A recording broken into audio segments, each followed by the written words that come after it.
Thunder, thunder, thunder, Thundercats, ho! Salut tout le monde et bienvenue pour cette deuxième partie consacrée aux Cosmocats, et si vous n'avez pas vu la première, je vous invite à la regarder rapidement avant de commencer celle-ci pour une meilleure compréhension, puisque je vais revenir sur l'histoire principale, en partant du principe que vous connaissez le lore de la série. C'est parti!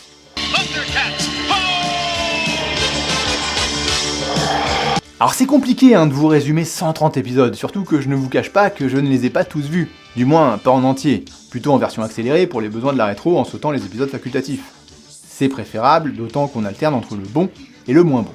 La série se découpe en 4 saisons, la première la plus généreuse aligne 65 épisodes, tandis que les autres oscillent entre 20 et 25.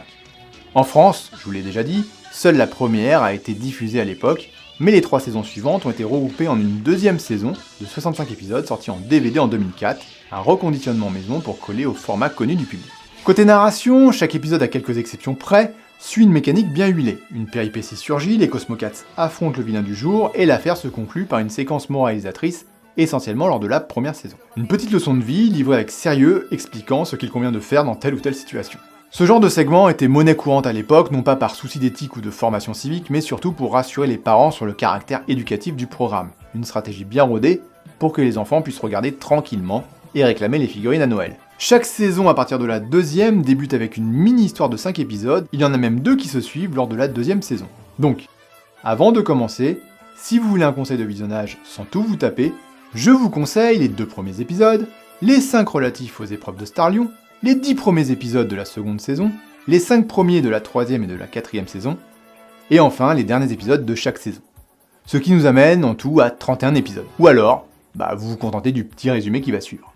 Donc la première saison démarre avec l'exode des Cosmocats et leur arrivée sur la troisième Terre. On découvre leurs capacités, l'environnement et les principaux méchants, Mumm-Ra et les mutants.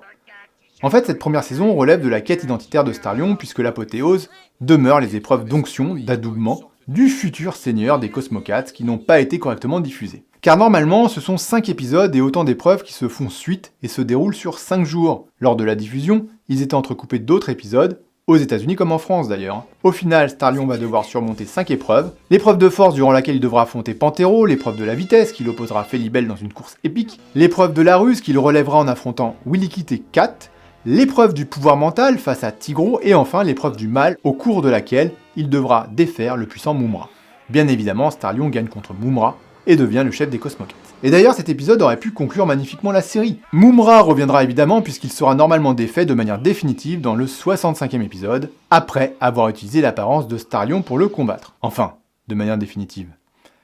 On est dans un dessin animé, on se comprend. Les 3 saisons suivantes sont moins quali, on bascule un peu plus dans la publicité pour jouets. Lors de la saison 2, de nouveaux Cosmocats avec une nouvelle base font leur apparition dans la mini-série liée aux 5 premiers épisodes, qui enchaîne avec le retour de Mumm-Ra, même si on le voit dans les premiers épisodes. Ce dernier doit faire face aux nouveaux Cosmocats, et pour ce faire, il demande à ses mutants de libérer les Lunatics, devenant donc une 3e faction. Luna, Amok, Sheila, Tugmug, Red Eye et Aluro. La saison 3 commence avec une mini-série de 5 épisodes, Mumm-Ra découvre le trésor de Thundera et l'épée de Plundar, ayant détruit Thundera. L'incursion de Mumm-Ra dans le passé de la planète provoque sa reconstruction, et les Cosmocats décident de se rendre sur cette nouvelle planète. C'est l'occasion pour Vilain et Gentil de s'affronter afin de mettre définitivement la main sur ces artefacts légendaires, ce que Mumm-Ra réussira à faire. Et le pire du pire, c'est que les Cosmocats sont transformés en Cosmo-chatons. Pas pratique pour affronter la puissance absolue, même si c'est mignon. Ils arrivent finalement à s'en sortir et quittent la nouvelle Thundera pour revenir sur la 3ème Terre. Le dernier épisode voit les anciens esprits du mal être fatigués de voir Mumm-Ra échouer, et il lui laisse 24 heures pour tout réduire à néant, en lui conférant un nouveau pouvoir, pour le transformer en Kaiju. Finalement, Mumm-Ra n'arrive pas à gagner en 24 heures et les anciens esprits du mal le bannissent, alors que peut-être qu'avec quelques minutes de plus, il éradiquait les Cosmocats. Mais que voulez-vous ? C'est con un ancien esprit du mal, Suite à cette dernière victoire, les Cosmocats décident de retourner sur la nouvelle Thundera. C'est donc ainsi que commence la dernière saison, le retour sur la planète d'origine avec Mumm-Ra, car les anciens esprits du mal décident de lui donner une nouvelle... Oui, je sais, c'est long. Nouvelle chance. Ah, enfin.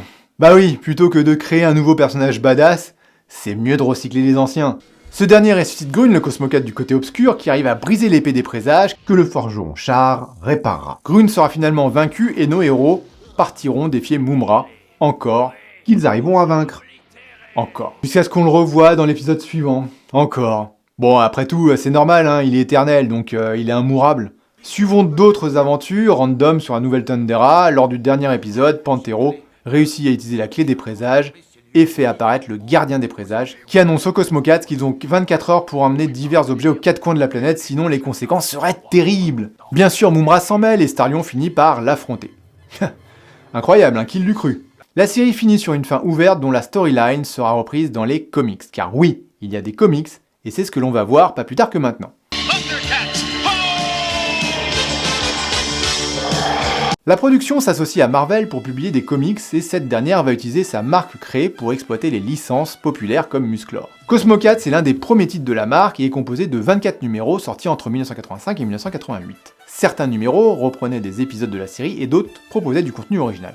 Rien d'exceptionnel, c'est une exploitation basique de type transmédia. Par exemple, le premier tome adapte l'exode des Cosmocats, mais c'est aussi l'occasion de découvrir de nouveaux personnages comme Lynxana, une chasseuse de primes bannie de Thundera, pour une petite rébellion de rien du tout. Marvel UK a également publié des histoires en Angleterre jusqu'en 1991, du contenu venant des États-Unis, ou des histoires originales parfois. Durant les années 90, les Cosmocats rentrent dans leur tanière, il n'y aura pas de comics, mais nos félins préférés reviennent au début des années 2000 grâce à DC et sa branche Wildstorm. Il y a eu pas mal d'histoires de publiées, des arcs complets entre 2002 et 2004, et même des crossovers, mais j'en parle un peu après. Donc la série commence doucement avec 6 numéros, dont un 0 dédié aux origines et à la présentation des Cosmocats. Très belle page d'ailleurs. Les numéros suivants mettent en scène les Cosmocats sur la nouvelle Thundera, là où s'était arrêtée la série. Donc c'est bien une histoire inédite que propose Wildstorm, et ça c'est cool. J'aime beaucoup le dessin, qui est l'œuvre d'Ed McGuinness, dont j'avais apprécié le travail sur Superman Batman. Le scénario est de Ford Gilmore. Alors oui, l'histoire est inédite, mais pas les antagonistes. On retrouve toujours les mêmes.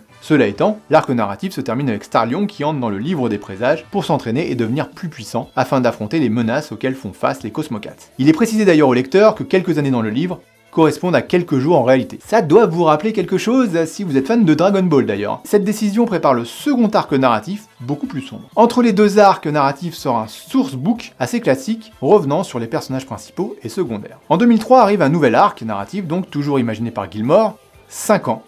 5 ans se sont écoulés depuis que Starlion est entré dans le livre des présages. En fait, Mumm-Ra a utilisé sa magie pour que le temps s'écoule de la même manière.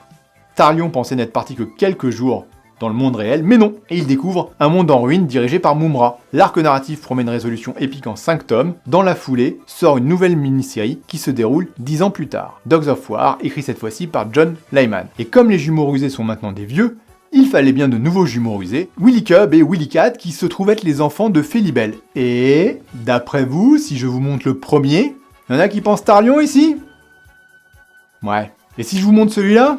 Tigro, bingo! C'est Tigro le papa. On retrouve aussi Starlion très vieux à cause de son passage dans le livre des présages et du contre-coup qu'il subit, il a 100 ans. Dans cette histoire, la Troisième Terre est devenue un havre de paix, mais des extraterrestres, les chiens de guerre, menacent nos héros qui sont même obligés de s'allier avec Mumm-Ra et ses potes. Le design graphique des chiens de guerre, c'est clairement les Cosmocats version canine, avec une patte de chien comme symbole. C'est l'occasion pour le lecteur de découvrir une nouvelle génération de Cosmocats. Fin 2003 sort un nouvel arc, mais qui ne suit pas le précédent, puisqu'il se déroule avant le premier arc. Donc, retour en arrière, on retrouve les premiers Cosmocats, bien plus jeunes. L'occasion de retrouver Hammerhand comme ennemi et Hachiman comme allié. Bon, un arc pas très fou, et le dernier arc narratif de Wildstorm en 2004 se situe juste après l'arc précédent.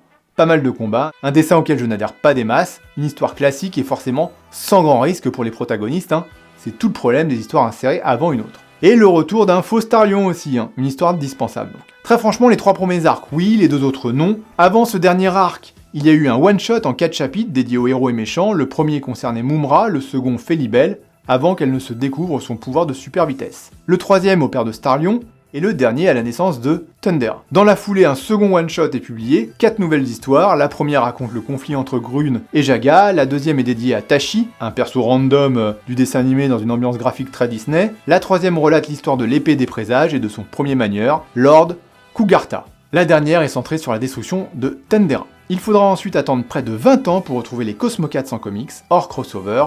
Je les traite en dernier, cela ne vous inquiétez pas. Donc en 2004 sort une ribambelle de nouveaux numéros publiés par Dynamite, encore en cours actuellement, c'est un reboot. Le premier numéro commençant par l'Exode comme toujours, très beau succès du premier arc, des couvertures vraiment classe et on peut noter la présence d'un arc dédié à Felibel, et des one-shots liés aux autres Cosmocats. Bon, Je connais pas plus que ça, je les ai pas encore lus, et puis enfin il y a les crossovers. Comme Cosmocats était chez DC à un moment, l'éditeur a eu l'idée d'intégrer Superman. Nos héros sont envoyés à Metropolis, mais ils ne parlent pas la langue et sont les seuls à voir les mutants. Du coup ils sont très vite pris pour des méchants, et Superman débarque pour les affronter. Comme tout bon crossover, ils deviendront alliés pour botter le cul à la momie. Quelques mois avant, on a eu le droit à une rencontre inattendue avec l'animé japonais Gatchaman, mais rencontre pas si attendue que cela, car Gatchaman, rebaptisé la Bataille des Planètes aux States, a eu son petit succès et a fait l'objet de nombreuses adaptations comics, notamment par l'excellent Alex Ross, grand fan des ninjas oiseaux. Ici, les deux groupes s'allient pour affronter les terribles méchants, 2 numéros intégrant 2 histoires différentes. Ce sont 2 histoires différentes car Cosmocats appartient à Wildstorm et Gatchaman à l'éditeur Topco.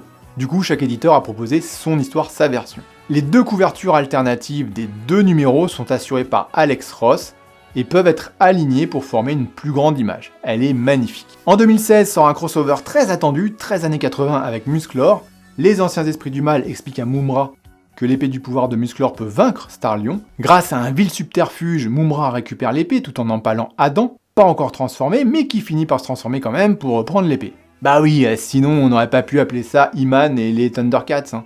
On aurait appelé ça Adam et les Cosmocats. Et c'est tout de suite moins classe, il faut bien l'avouer. Skeletor s'en mêle et fait un truc totalement fun, il fusionne avec Mumra pour créer Mumrator. Et ça c'est cool. Enfin, pas tant que ça, le multivers est en danger, une nouvelle réalité émerge où les héros ont fusionné, et ça c'est une superbe trouvaille pour vendre plein de jouets. Mais j'avoue qu'un Kringer, Cosmocats, ça claque quand même un peu. Évidemment, tout rentrera dans l'ordre à la fin. Enfin, le plus récent met en scène les Powerpuff Girls, et si vous connaissez pas, c'est ça.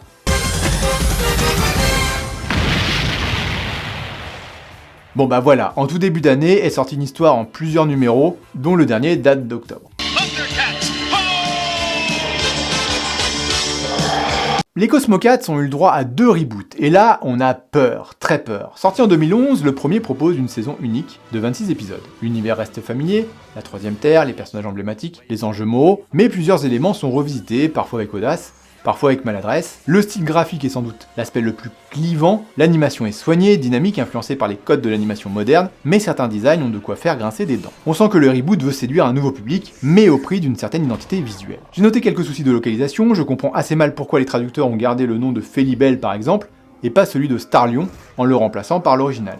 Idem pour Tigro. À mon sens, soit on reprend tous les noms originaux, soit on garde la VF initiale, on fait pas les deux. Côté narration, le choix de faire de Star-Lion et Tigro des frères, avec Tigro comme enfant adopté, injecte une tension dramatique bienvenue. Ce n'est pas juste un twist gratuit, cela crée un conflit de loyauté, de reconnaissance, de rivalité entre les deux, qui densifie leur interaction. On est loin du duo classique de l'original, plus complémentaire que conflictuel. Ici, le lien familial devient un moteur narratif, et ça fonctionne. Autre changement notable, nos héros ne découvrent pas la troisième terre, ils y vivent déjà. Thundera est un royaume déchu, et cette inversion de perspective permet d'explorer la chute d'une civilisation plutôt que son exil. Ce choix, loin d'être gênant, offre une richesse narrative bienvenue. On évite le schéma classique du crash et de la survie pour plonger directement dans les enjeux politiques et mythologiques du monde. Le seul revers étant le développement initial de Star-Lion. Ici, il n'est pas un gamin dans un corps d'adulte, c'est directement un ado. L'objectif étant sans doute de convaincre les jeunes générations collégiennes, lycéennes. Grune le traite est introduit plus tôt et avec plus de soin. Sa trahison est mieux contextualisée, son rôle plus marquant. C'est l'un des points forts du reboot, Il sait quand accélérer et quand approfondir. Il a plus d'expérience. L'écriture dans l'ensemble est respectueuse de l'œuvre originale, tout en osant des variations. Les messages moraux sont toujours présents, mais moins martelés, plus intégrés à l'action. On est loin des reboots paresseux qui se contentent de recycler des scènes cultes sans les réinterpréter. En somme, ce Thundercats 2011 est une vraie tentative de réinvention, pas toujours convaincante visuellement, mais solide sur le fond, même si elle n'arrivera pas à convaincre au-delà de la première saison. Cela reste une belle surprise, surtout quand on la compare à d'autres reboots plus récents, et notamment le second qui semble avoir confondu modernisation avec infantilisation. Celui-ci, au moins, prend ses spectateurs au sérieux. Diffusé en 2020, le second reboot de Thundercats, Roar, comme le film d'Alain Chabat, prend un virage radical tant sur le fond que sur la forme. Format court, 52 épisodes de 11 minutes, esthétique simplifiée à l'extrême, ton résolument burlesque, on est loin, très loin de l'ambition narrative ou visuelle des versions précédentes. Le style graphique évoque les productions minimalistes, façon Teen Titans Go, ou Gumball, avec des personnages caricaturés à l'excès. Star-Lion devient une mascotte criarde, Felibel une acrobate hystérique, Panthéro une brute sans nuance, l'animation est volontairement chaotique, les expressions outrancières, les décors réduits à des aplats colorés, ce n'est pas une modernisation, c'est une désacralisation. Narrativement, la série abandonne toute forme de continuité ou de tension dramatique, chaque épisode est une farce autoconclusive, où les enjeux sont systématiquement tournés en dérision. Même Mumra, figure mythologique du mal, devient un clown grotesque. Les combats sont expédiés, les dialogues saturés de cris et de punchlines absurdes, le lore est évoqué mais jamais exploré, on ne cherche plus à raconter une histoire mais à produire du bruit. Là où la version 2011 tentait de réinventer avec respect, Roar choisit de tout tourner en dérision. Ce n'est pas une relecture, c'est une moquerie. Et pour les fans de la première heure, c'est une gifle. Mais en réalité, ce reboot n'est pas une mauvaise série en soi, elle peut fonctionner comme divertissement bruyant et coloré, il faut la prendre comme une œuvre parodique, qu'elle assume complètement. Le truc c'est que ce n'est pas du tout mon style. Je n'adhère pas à ce genre de détournement, je reconnais la qualité de l'animation, c'est vrai que c'est drôle et délirant, si on aime Teen Titans Go, on ne peut qu'aimer Cosmo Cats. D'ailleurs, aucun problème que l'on puisse apprécier, il en faut pour tous les goûts, hein. Mais en tant que Thundercat, je trouve qu'elle échoue à honorer l'héritage, même si c'est pas son but, j'en conviens. Elle ne propose ni hommage, ni vision, ni respect, juste une caricature. L'autre souci, c'est à qui s'adresse ce genre de programme? Aux enfants qui ne vont pas comprendre les nombreuses références et l'humour liés à la série d'origine? Ou aux fans de la première heure, comme moi, qui vont hurler en voyant les graphismes et l'attaque outrancière à une série ayant bercé leur enfance? Dans le paysage des reboots, c'est à mon sens l'exemple parfait de ce qu'il ne faut pas faire, confondre accessibilité avec infantilisation. Un exemple que je cite souvent en matière de reboot réussi, c'est Musclor. Netflix a proposé en même temps deux versions, l'une très animée moderne, pour un public nouveau, et l'autre beaucoup plus old school, mais dépoussiérée. Et même si on peut trouver à redire sur la qualité des deux séries, je trouve l'intention très bonne. Vous n'avez qu'à choisir votre version. Thundercats.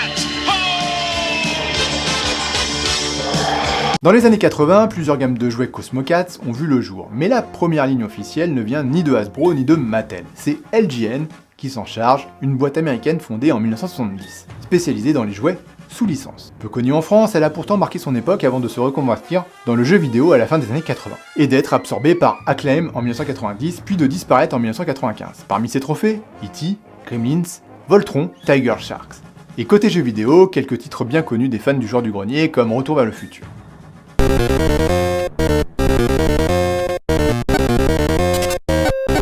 LJN lance 3 vagues de figurines en 1985, 86 et 87, dont certaines ont été distribuées en France. Impossible de dire avec précision quelle version ont traversé l'Atlantique, mais le site Fulguropop en parle très bien. Ce qui a marqué les enfants à l'époque, c'est le système Battlematic Action, un petit levier dans le dos permettait d'actionner les bras. Certaines figurines avaient même un système de light-up intégré, ce qui pour l'époque relevait du luxe. La première série comprend 8 figurines, Starlion avec ses yeux lumineux, Panthero, Tigro parfois accompagné de Willy Cat, Felibel vendu avec Willy Kit selon les packs. Côté méchant, on retrouve Mumra, lui aussi avec light-up, Crawlor au design ravageur, Gorior et Chacal. Alors côté des véhicules emblématiques, comme le tank et le Skycutter de Moncan. Lion-O at the controls. Thunder tank, instantly armed for battle. Laser guns, stun guns, mechanical jaw. La deuxième vague réédite les premières figurines et en rajoute 6 nouvelles, Hachiman, l'Homme des Neiges, Tuska, Vultureman, Rataro et Grun. C'est aussi à ce moment que débarquent des figurines plus petites et simplifiées, les Bearbills, Snarf et les jumeaux rusés. Les Berserkers, rebaptisés Vikingo en VF, merci la traduction, sont vendus dans un packaging distinct. Côté véhicule, on note l'Overcat et surtout la base des Cosmo Cats, immense, avec lumière et porte secrète, un jouet titanesque. La base de Mumra, elle, fait pas le figure à côté. Direct laser hit. Cat Flare's doors are blown open. Get him! Fire! La troisième vague introduit les nouveaux Cosmo Cats, Bengali, Pumira, Lynx-O et enfin Jaga, longtemps absent. On y trouve aussi un mercenaire, un pirate, Safari Joe et Mongor. Cette vague propose également des véhicules et des sabres laser. Bon, en réalité des packs dorsaux lumineux compatibles avec la base, qui projette une lumière censée déclencher une explosion au contact. 4 variantes existent. Au-delà des figurines, il y avait aussi quelques curiosités, un tricycle super stylé, l'épée de Starlion, bien sûr, une peluche Snarf, et plus tard, Kidworks propose des mini-figurines de 6 cm, non articulées mais abordables avec quelques accessoires. En 2011, Mezco sort des figurines de plus de 30 cm, bien réalisées et articulées. La même année, Bandai s'occupe du reboot avec des modèles de 10 cm, mais aussi des versions classiques de 20 cm. En 2016, Mattel entre en scène avec des figurines de 18 cm, et comme il existe un crossover avec Musclor, on a le droit à des modèles mêlant les deux univers. Le Battle Cat est somptueux et facilement trouvable encore aujourd'hui. D'ailleurs, à l'heure actuelle, la licence appartient à Super 7, qui propose une large gamme de figurines, grandes ou petites, souvent avec light-up, facile à trouver chez les revendeurs spécialisés. La base des Cosmo Cats est titanesque, près d'1 mètre de haut, vendue autour de 1000 €, et si vous voulez des belles grosses figurines articulées au format 1/6, c'est vers Mondo qu'il faut se tourner, avec ce superbe Starlion ou encore Mumra. Ce dernier est d'ailleurs prévu pour cette fin d'année. Côté statuette, Iron Studio propose une version non transformée de Mumra, pas la plus convaincante, une version badass, un peu trop sage, et un Starlion pas très réussi en 1/10. La version de luxe, toujours en 1/10, est bien plus dynamique. On trouve aussi Tigro, Felibel et quelques autres, vendus entre 150 et 200 euros. Thundercats.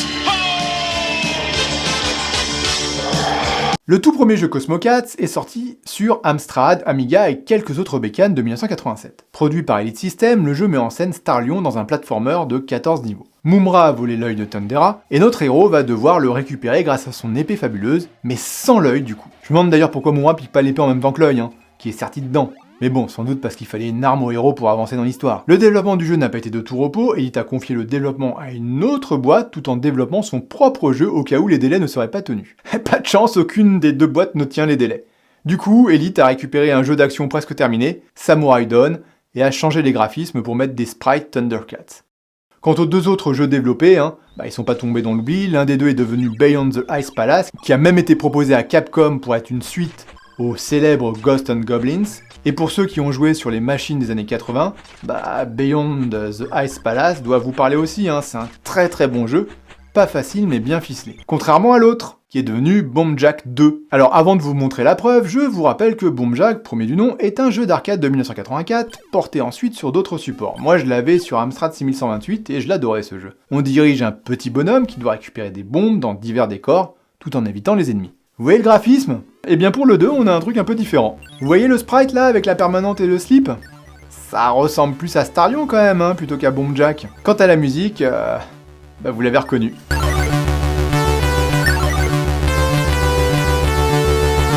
Voilà, c'est assez clair. Mais j'en oublie de vous parler du vrai jeu, Thundercats. Très quelconque, Alors il n'y a pas de boss, vous pouvez vous faire one-shot par une chauve-souris, chaque niveau a une limite de temps, et ce qui est intéressant par contre, c'est que si la limite expire, vous ne perdez pas. Le jeu devient juste plus dur et plein de monstres apparaissent. 14 niveaux en tout, vous avez une épée et un blaster, et il y a quelques séquences sur un véhicule. La version Amiga est peut-être la plus soignée graphiquement. Non mais franchement, qui tape comme ça ? Bon, le jeu est globalement assez dur, mais même s'il n'a pas de quoi fouetter un chat, pour l'époque, faut avouer que c'est plutôt pas si mal. Contrairement à celui qui est plus récent. En effet, avec le reboot de 2011, on a eu le droit à un nouveau cette fois-ci sur Nintendo DS, du genre action beat'em up. Les images d'intro sont très sympas d'ailleurs, mais y a que ça de bien, le jeu est très très mauvais.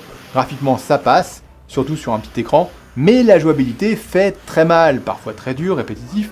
On ne peut jouer que Starlion, même si les autres sont invocables. C'est bien dommage d'ailleurs en 2012 de pas proposer plus de personnages jouables pour ce type de jeu, mais bon. C'est ainsi un jeu développé rapidement pour surfer sur le non-succès de la série. Bon, j'ai aussi vu passer un jeu réalisé par des fans autour du dernier reboot. Et je vous avais parlé dans la rétro Musclor du jeu de fans sur les Maîtres de l'Univers, un beat'em all dans lequel apparaît Starlion. Un jeu magnifique d'ailleurs.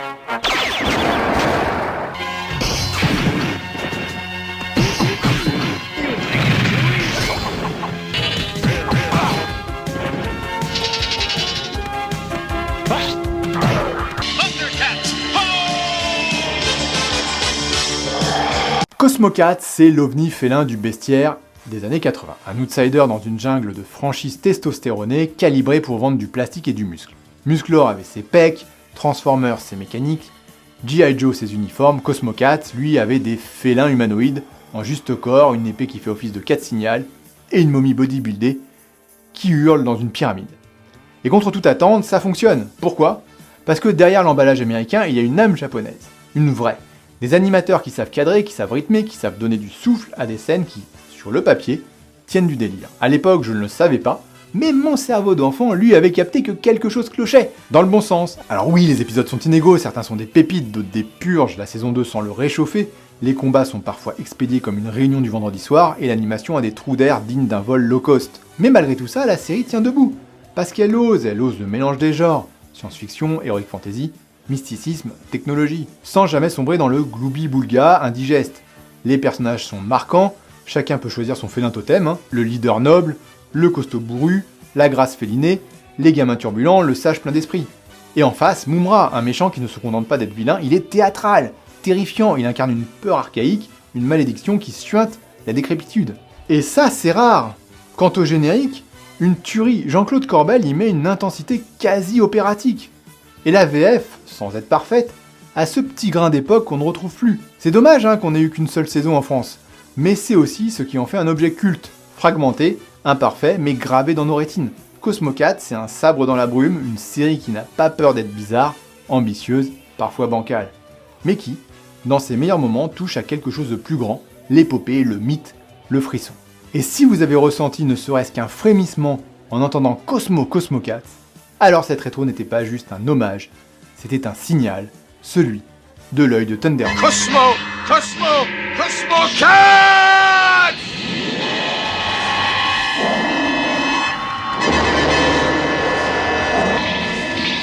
Prenez soin de vous, regardez des animés, moi je dois y aller, salut! Cosmo Cat!